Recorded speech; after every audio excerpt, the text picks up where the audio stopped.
Good afternoon, everyone. It's Friday, and you know what that means. It's Beyond the Steps Day. We are so excited to be back with you this week. We have a show. It's the first time we've ever talked about this topic, so we love bringing new topics to the table. I am Melissa McDaniel Grisham, owner of Turning Point Dance Creations, here with my amazing, beautiful, brilliant co-host, Bree Zabrowski, co-founder of Apollo Performance. And we are talking today about the top 5 considerations that you should make before trying out for a collegiate dance team. We have Amy Liefer here with us today. You're going to learn a little bit more about her later. If you are a first time guest or a returning guest to Beyond the Steps, we are a weekly video podcast that talks about all things dance, medicine, psychology, nutrition, sex abuse prevention, racism, equity that pertains to performance athletes. We tackle the hard topics and get answers to your questions from experts. So this week we are talking about the 5 considerations that you should make before trying out for a collegiate dance team. It is the season.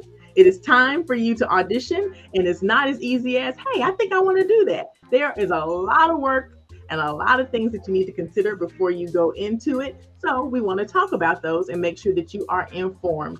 Please make sure that you call your friends, text your friends, tag your friends, let them know to watch this episode. It's never too late to join in. You can also find this full episode on YouTube at Apollo Performance and at TP Dance Creations if you missed any of it a little bit later.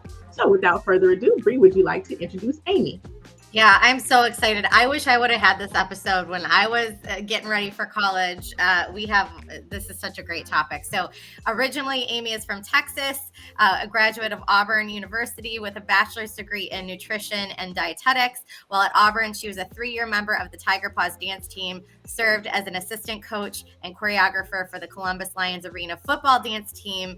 Amy's a 5-year member of the Atlanta Falcons cheerleaders, where she had the privilege of dancing and cheering at one of the largest sports stages at Super Bowl 51, which is so cool. She had the opportunity to travel to London with the NFL and perform at an NFL UK game.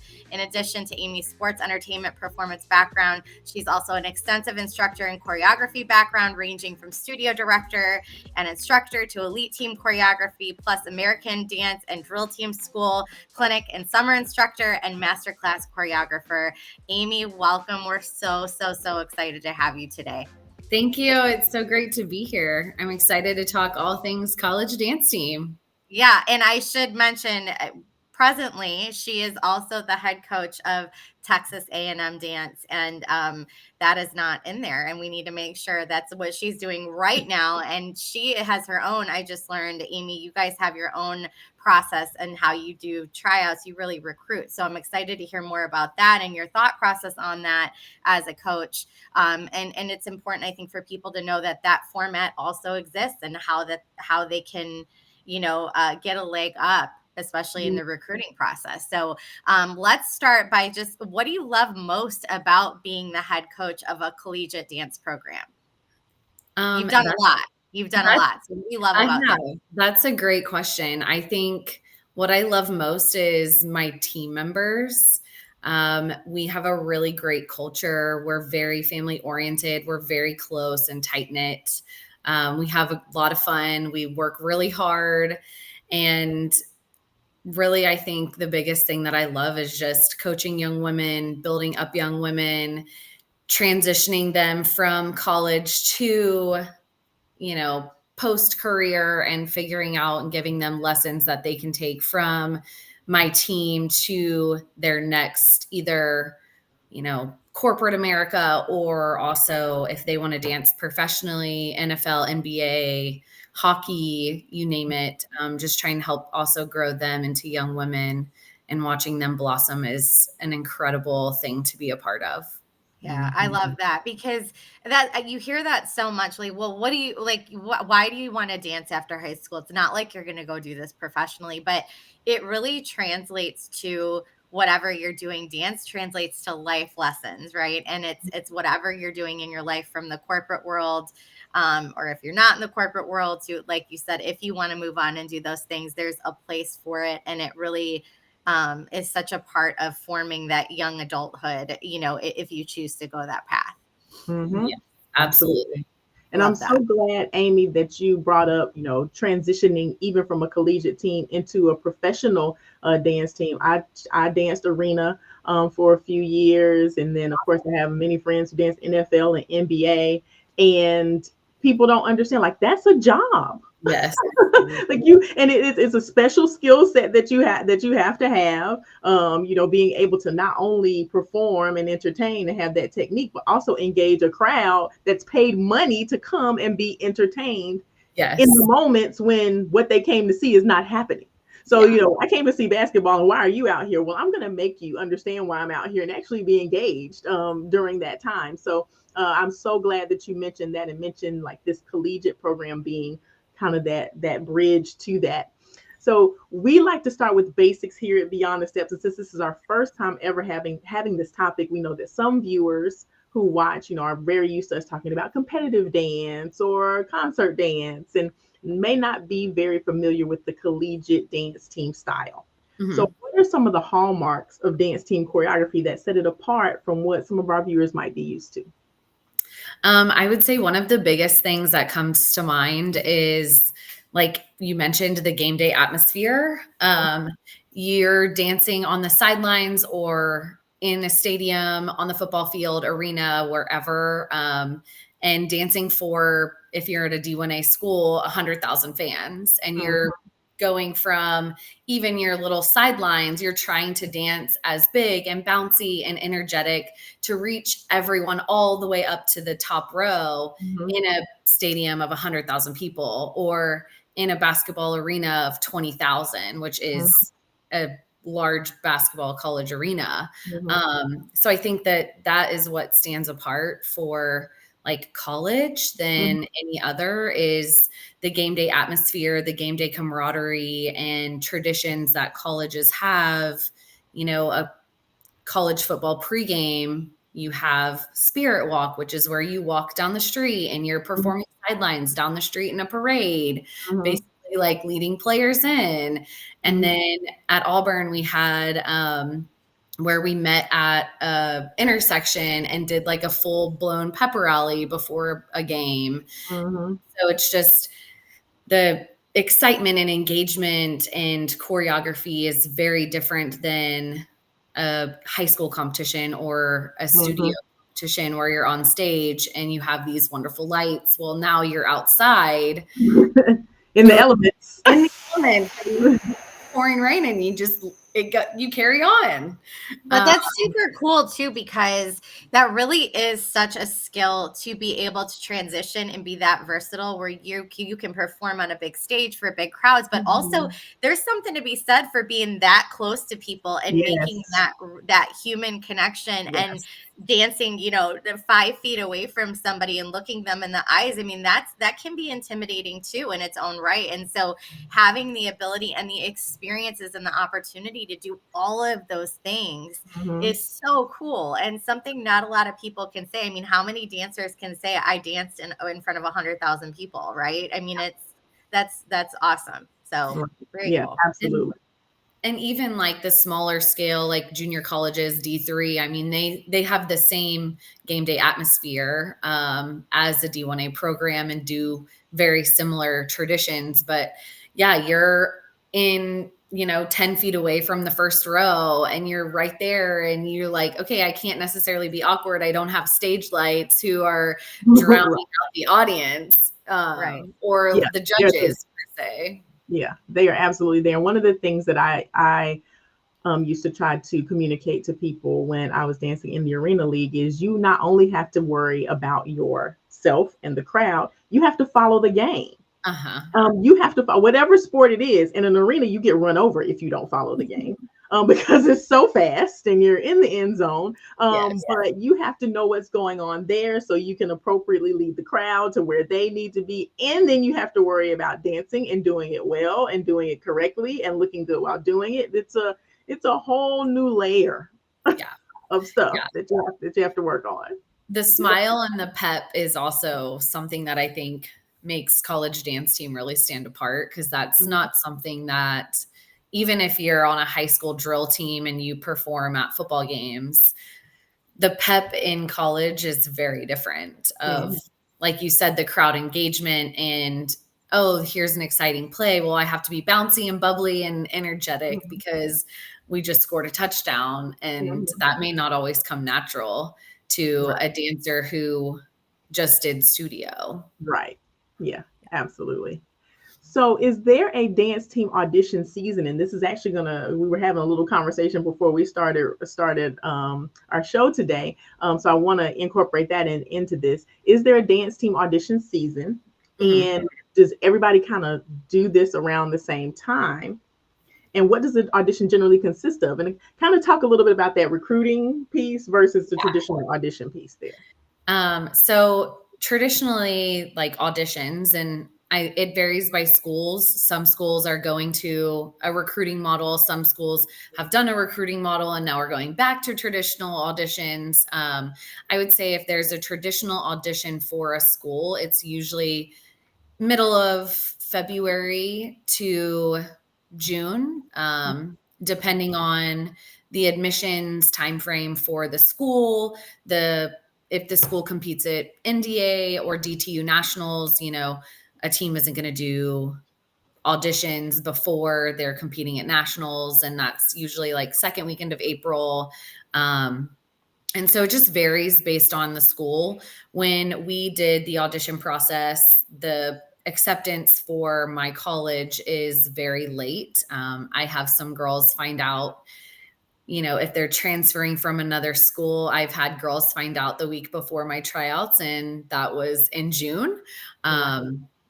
So we would have ours in June just because to try to get as many applicants as possible, or have those transfer students from we have transfer students come from Blinn or Kilgore College, gives them an opportunity to continue dancing, whereas some other schools who have their auditions in April, if they're a Right. transfer, it kind of is limiting. Mhm. um, so anywhere from, it just depends on the school, but we have transitioned to a recruiting model, which a lot of the D1A and top tier programs have gone to this.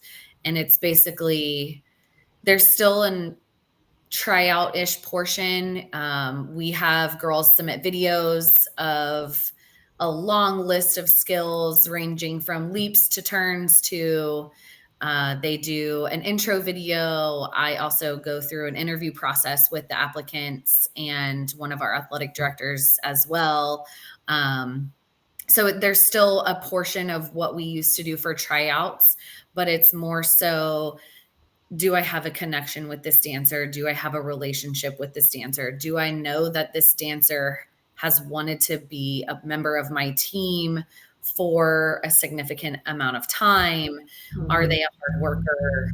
I've seen them grow over, I'll say this, a girl that I've known since 8th grade who is going to be a senior next year that I really want on my team. So I have seen her grow and progress since she's been in 8th grade. Um, Mhm.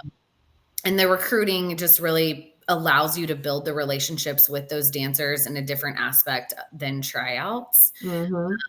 There are some schools who have recruits, they start recruiting people as freshmen in high school. Mhm. We start our technical like recruitment process is the fall semester of their senior year, like our official window. Um, and then it just kind of ranges based on the school and how long some schools have been doing the recruitment. I think also plays a part into their timeline. So if you're somebody that like, okay, I didn't know I wanted to go to Texas A&M. I got in at the last second. You've never heard of me. You've never seen me because I wasn't on your radar because you're recruiting.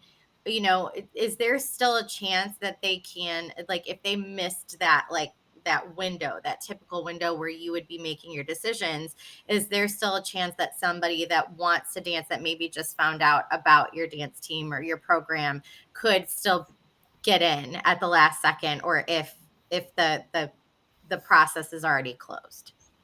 Unfortunately, now since we've gone to the recruiting process, my videos aren't due until May 1st, which I feel like is borderline kind of late compared to, there's some schools who are due in October.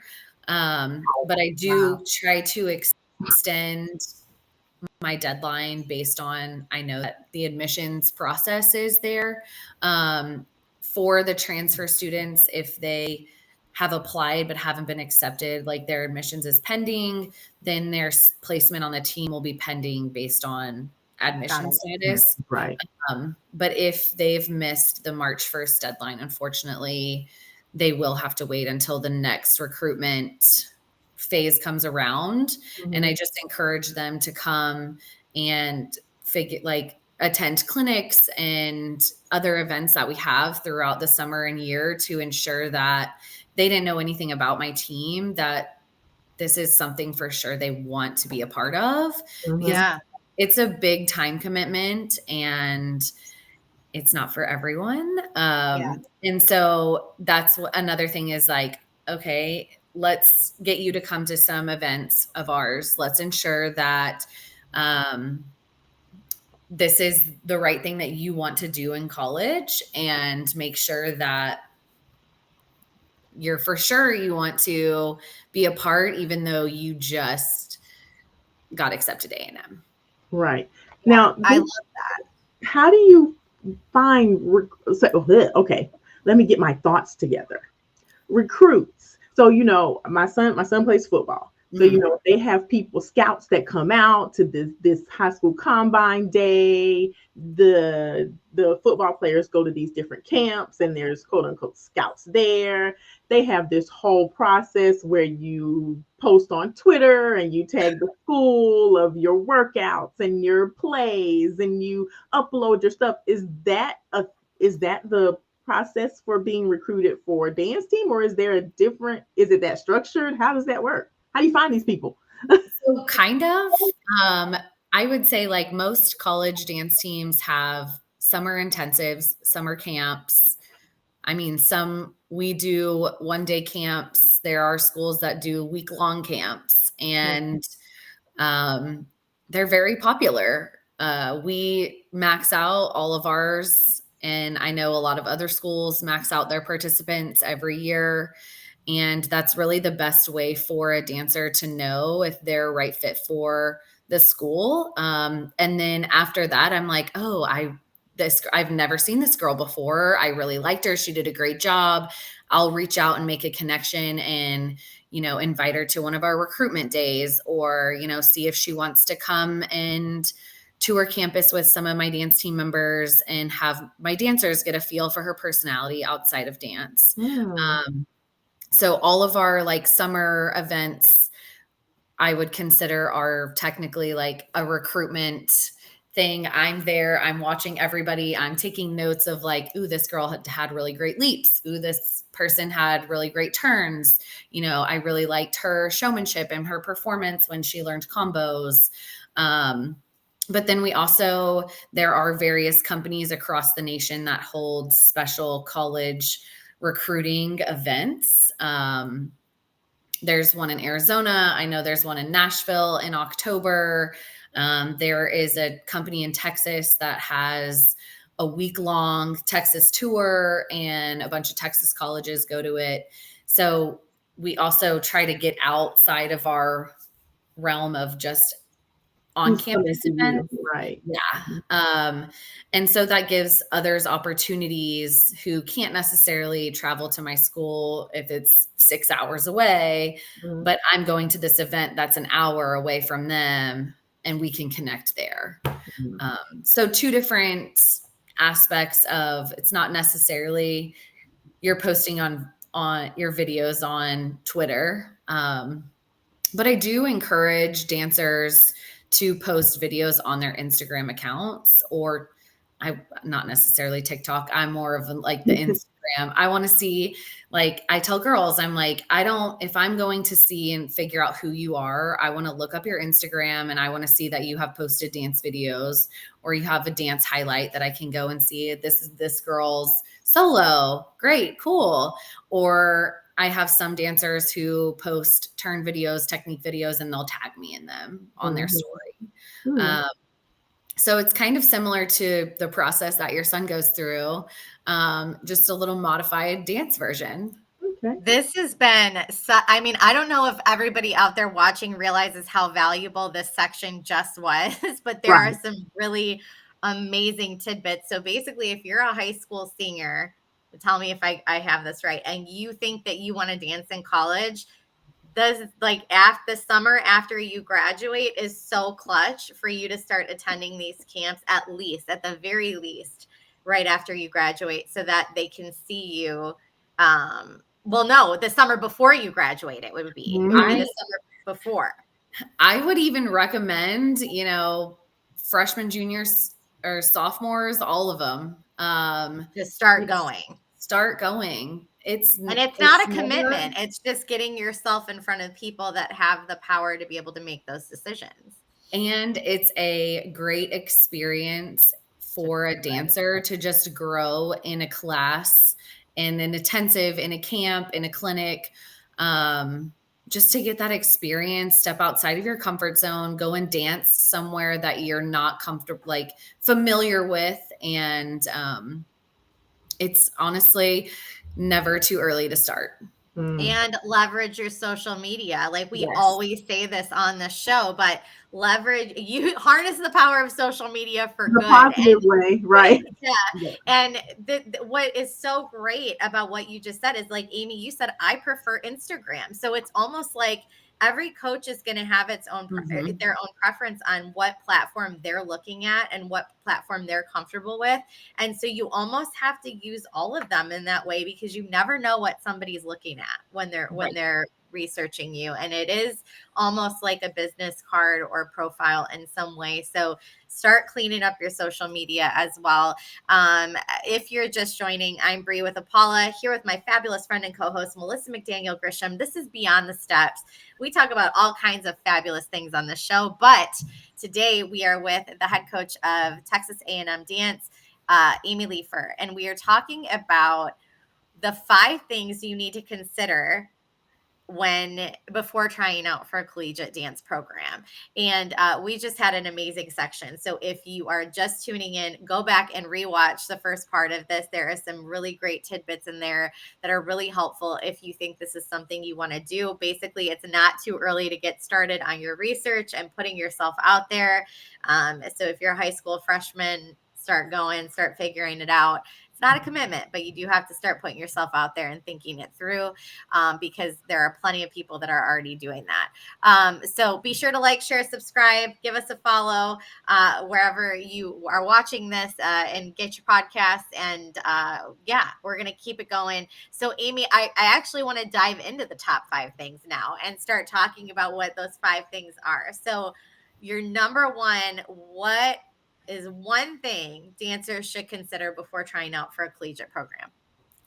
I think my top thing is admissions, and if the college has your career, major, degree, desire, what are you going to do after college?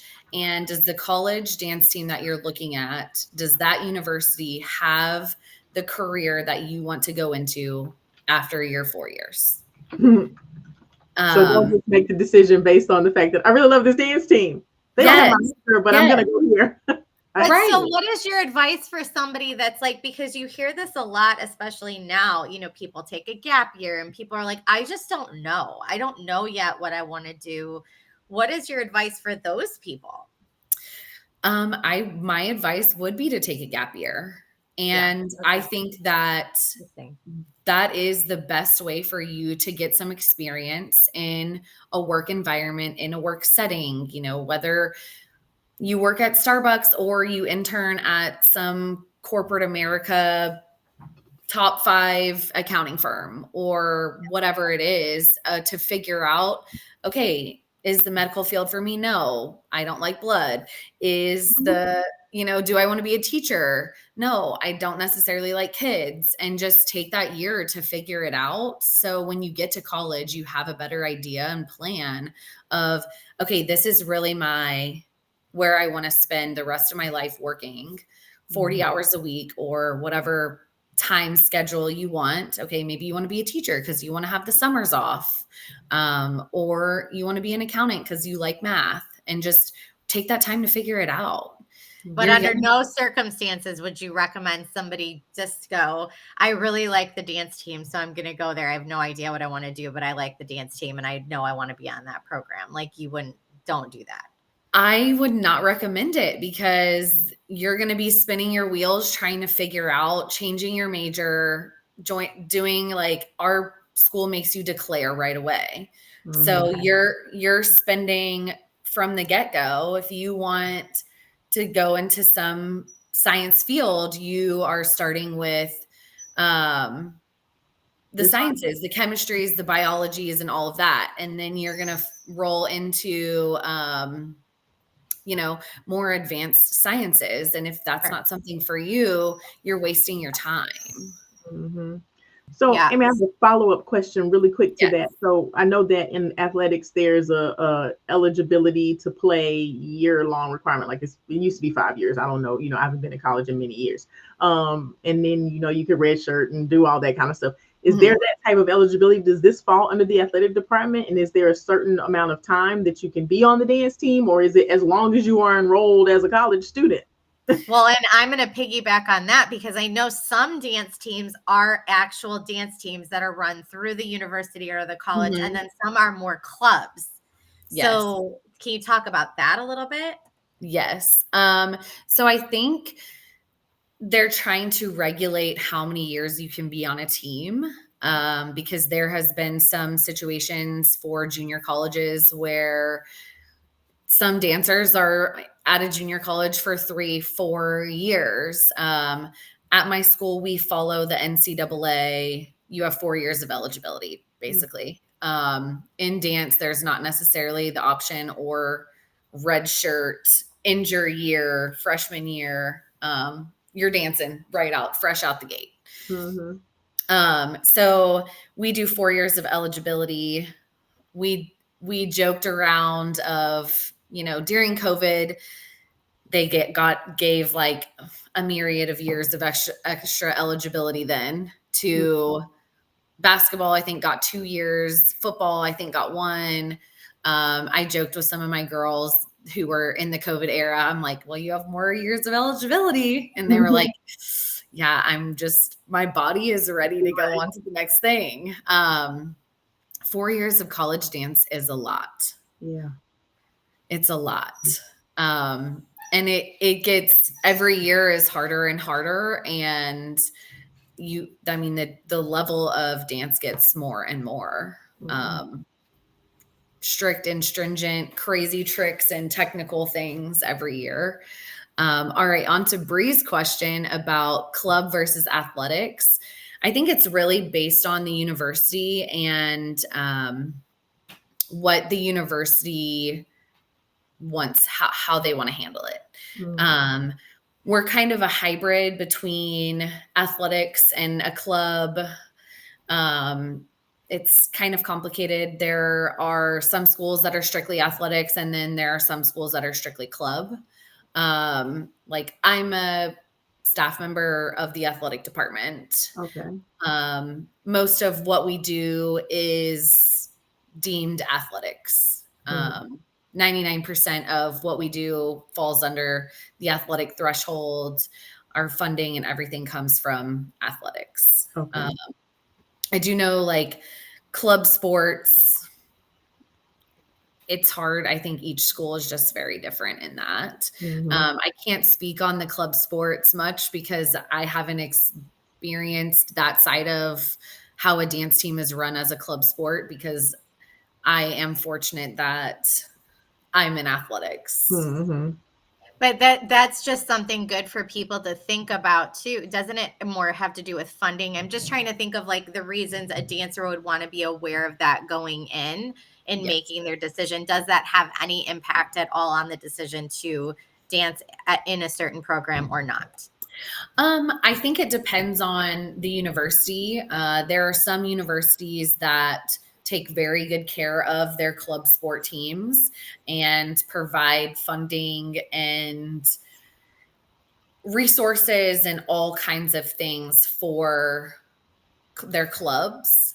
And then there's some athletic departments that do the same. And then there's some athletic departments that don't take good care of their dance teams or spirit programs, and their club side is better. So I think it just really varies based on university, division, and, what the vision is of the university's athletic department or their club sport program. Yeah, thank you for that. Thank you. That makes sense. So second one, what is the second thing dancers should consider before trying out or applying for a collegiate dance program? So my second thing is dance related, and it's, do you meet the technical requirements of the team? That's a good. Yes, I want everyone, and I preach this at our clinics and intensives, to be realistic with where you're at in your training. And do you meet the technical requirements? If they have a right aerial, a left aerial, a front aerial, and you only have one, where do you fall in making the team if you only have one of those skills and those two other are required, but you're lacking? So this is important. This is Yeah. important because there's an ongoing conversation in the studio world about artistry and technique versus tricks and skills, right? Like there's that ever evolving argument about how to find that balance, and do we find that balance, and where the place of tricks in studio and competitive dance, etc., as I'm sure you're aware. So, but be very clear. So if you're talking about dance team, this is absolutely skill based, and the more tricks, the better. Is that safe to assume? I would also say that like movement quality is very important, and your showmanship is, I think, just as important. Like I want girls who can move and who don't look awkward doing one of our like very intense technical jazz routines. But then it's also we're jam packing those routines with an aerial, an insane term combo that's going to have an aerial coming out of it and go right back into turns. And so I think college dance team is very much a happy medium between the two of it's very strong in the technical realm, but we also highly value the artistry and movement quality and emotion and performance aspect as well. So would you say, okay, the requirements are, and I'm assuming that most audition programs, they are very clear about the requirements. Are all the girls that I've sent to auditions, it's printed out. It's like, this is what they want us to have.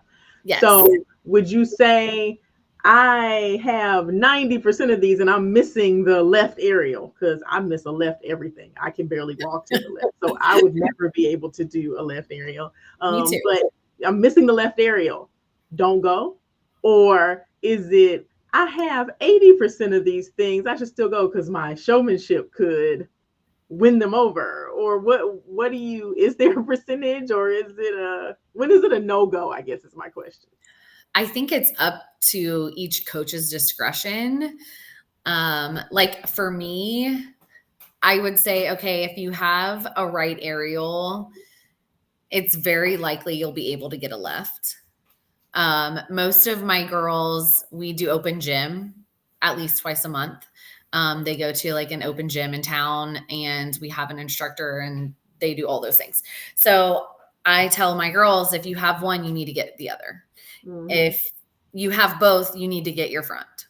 And having, if they start out with the right, we have now the left, or our team usually does a right aerial. So all of my girls who came in that didn't have it but had a left, I was like, all right, your first thing that you need to accomplish over the summer before you start in August is your right aerial. So I wouldn't necessarily say there's like a percentage, but I think, to me, I would have way where, okay, she doesn't have this, but she has everything else. See where she stacks up in either the recruitment or the tryout process. And does she work hard? What are her recommendation letters look like? Do I think she's a person that's going to be able to grow and develop and get these skills? Or is it not likely going to happen for her? She's been coming to my clinics for a year and a half, has known the requirements, and still hasn't done what it takes to get them. Yeah. Yeah, it's not as simple as I have it, go, or I don't have it, don't go. It's not that simple. Nothing in life is that simple, by the way. Yes. Those students who are watching. So let's go on to the next one. What is your next consideration? All right. My third consideration is this program and culture a right fit for you? How do you find that out? How do you know if this culture is How do you know? I would say it's best to visit the campus, see what it's about. Where I coach is in the middle of nowhere. We are out here with the cows. Literally, there's cow pastures all around. So is that a place where you want to go to school?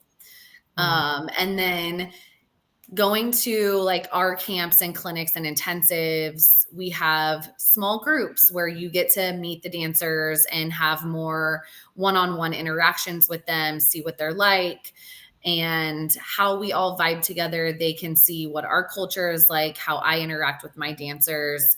And is that a place where you want to be? Did you go to an intensive and it was just extremely competitive in a negative way? You didn't feel like girls were welcoming.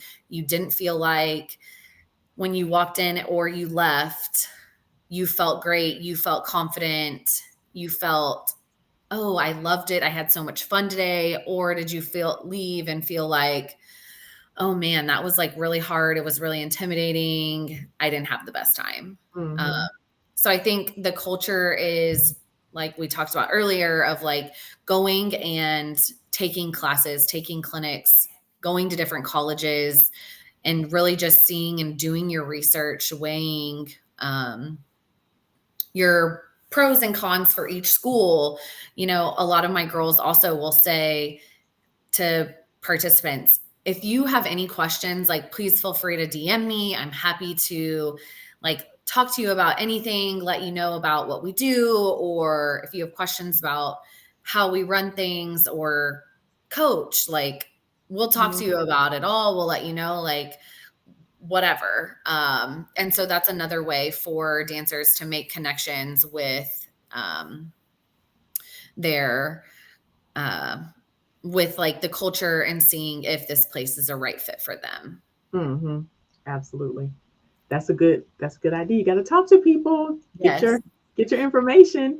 If you are just now joining us, we are talking about the top things that dancers should consider before trying out for a collegiate dance team. It is not too late to join the show. We've talked about quite a few. We got a couple more to talk about.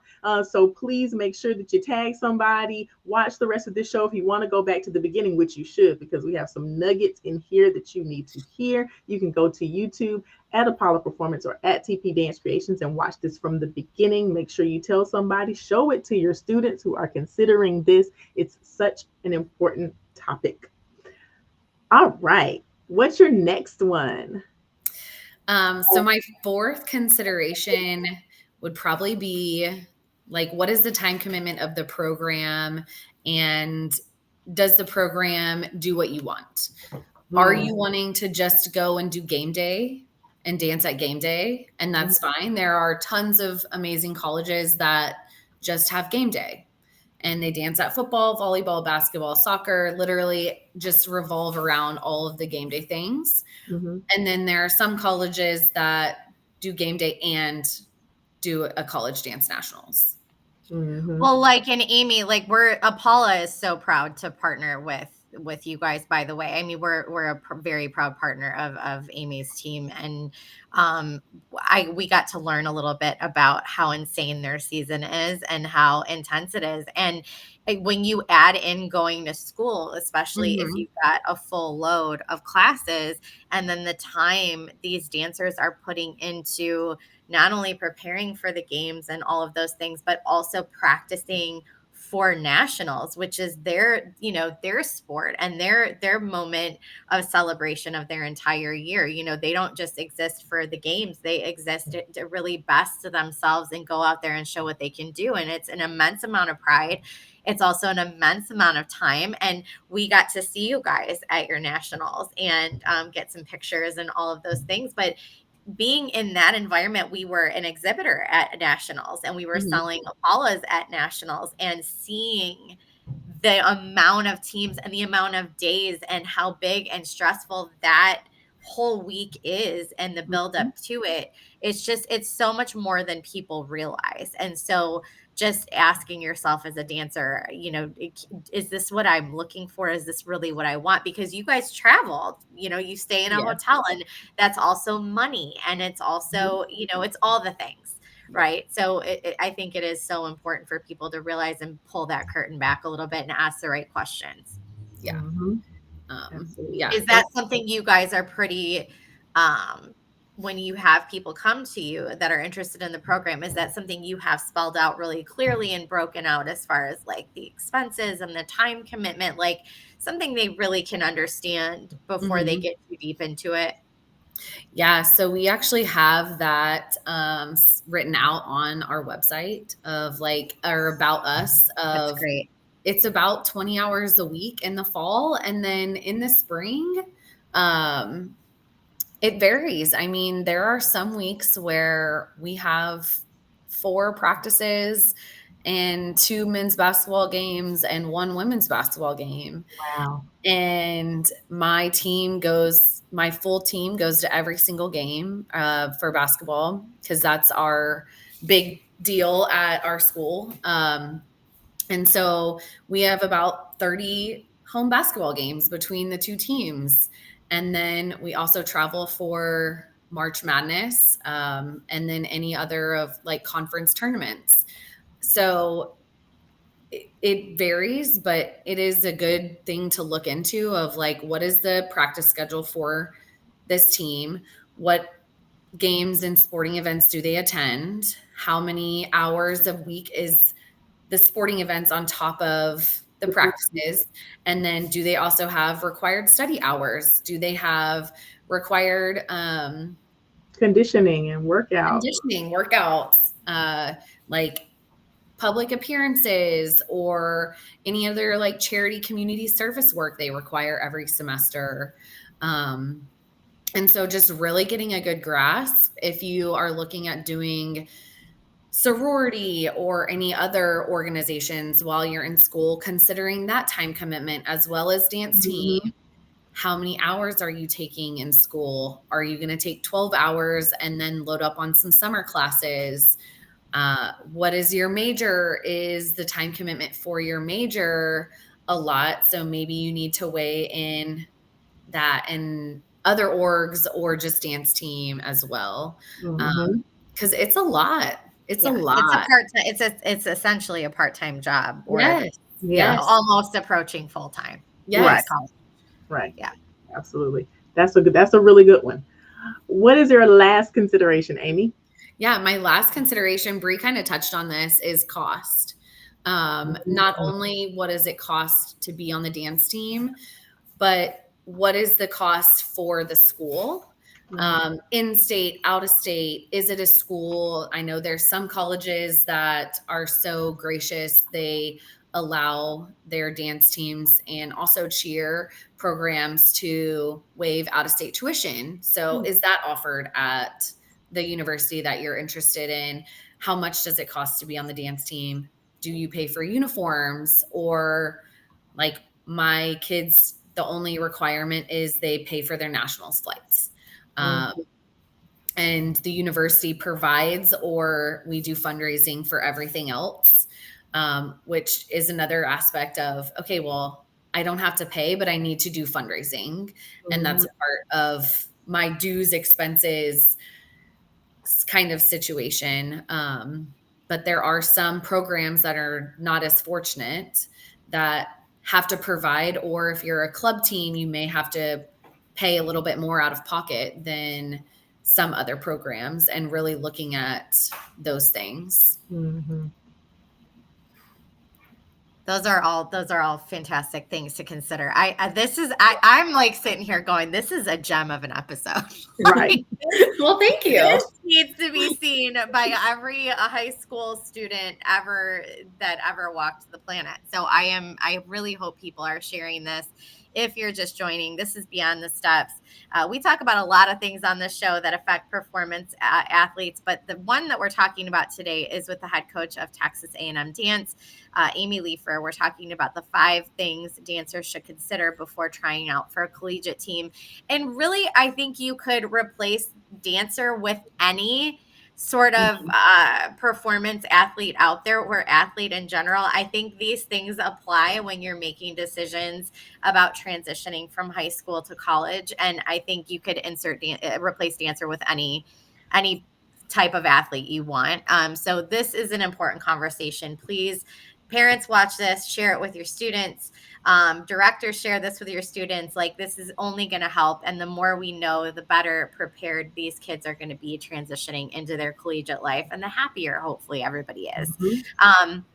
But Amy, since you're new to this show, the one thing that we do every single week is we assign homework to our guests. And we want them to just one thing they can work on related to this topic between now and next week's episode to sort of start, shifting their energy towards this thing, or, improving or gaining more knowledge in this space. So, what is your homework challenge for our audience today?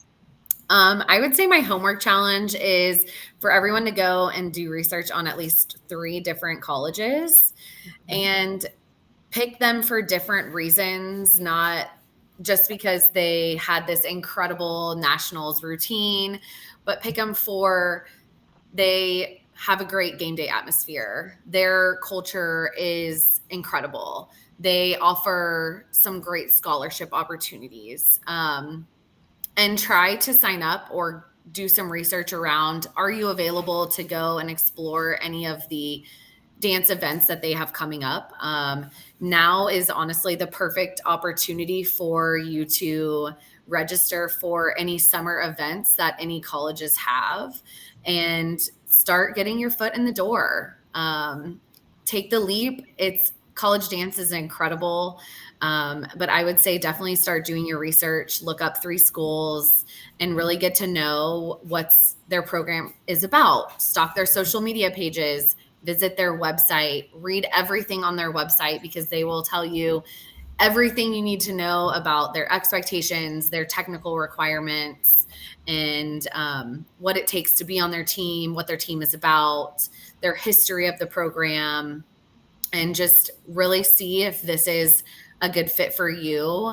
If you love dance, I would highly encourage you to continue to explore and chase your dreams and do what you love, which we all here love to dance at some point in our lives, or still are involved in some way. And so if you still have that same love for dance, I would highly encourage you to continue to explore your possibilities to dance in college. And you need to go back and watch this episode from the beginning. But I cannot stress enough, the thing that we're walking away with today is it's not too early to start. If you are a freshman in high school, this is for you. Like, start putting yourself out there and attending some of these events so that you can be seen, because as we heard from Amy, we're shifting to that recruiting model more and more and more, and people Mhm. need to know who you are. So don't wait until your senior year of high school. Start now. Yes. We also do our own homework here on the show at Beyond the Steps by challenging you all to take our free Steps Initiative course. It is a 5-part course series that we curated during the pandemic. It serves served as a catalyst for the show. It is still free and available, but it's going to touch on everything from nutrition, gender inequity, sex abuse and prevention, racism, dance medicine and science, and more. Each module was curated by an expert in their field. And again, it is completely free. Go at your own pace. It is fantastic. Just a great program for you to lay a foundation on knowledge in these specific areas, and sort of be a jumping off point for you to go and learn more on your own. So Melissa popped that link in. You can click on that and sign up to take it for free. Again, you can go at your own pace. Nobody's rushing you, but I highly encourage you to do that, because when you know better, you do better. Amy, how can people get in touch with you and also find out more? I know you said the website is a great resource, but to participate in any of the dance events at Texas A&M and start getting involved in that recruiting process, how can people reach you, and what's the best way for them to figure that out? So I would say the best way to reach me is my email, and some people slide into my DMs on Instagram. I am not the best at checking them, but I promise I will get back to you. But then also on our Aggie Dance Team Instagram is where we post all of our dates and everything first. And then there's more information on our website, but also our registration link is on our Instagram. So I would say Aggie Dance Team, at Aggie Dance Team, it's very simple, is our Instagram handle. But then in any other college, I would say stalk their Instagrams. That's where they're usually posting the information first. We post all of our dates multiple times, stories, posts, videos, a lot of fun stuff on there. But then I can drop my email in as well if y'all want to include it. It's a Liefer at athletics.tamu.edu. But it can also be found on my Instagram page, which can be navigated from the Aggie Dance Team Instagram.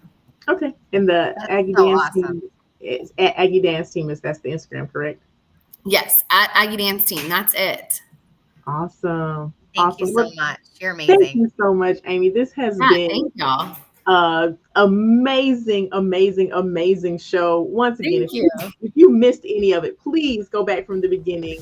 Share with everyone who could use this information. We will be back next week with a new show and a new guest, and we hope you will join us then, 3:30 Eastern, at Apollo Performance or at TP Dance Creations. Until then, we hope you continue your journey beyond the steps. See you next week. Have a great weekend, everybody. Thank y'all.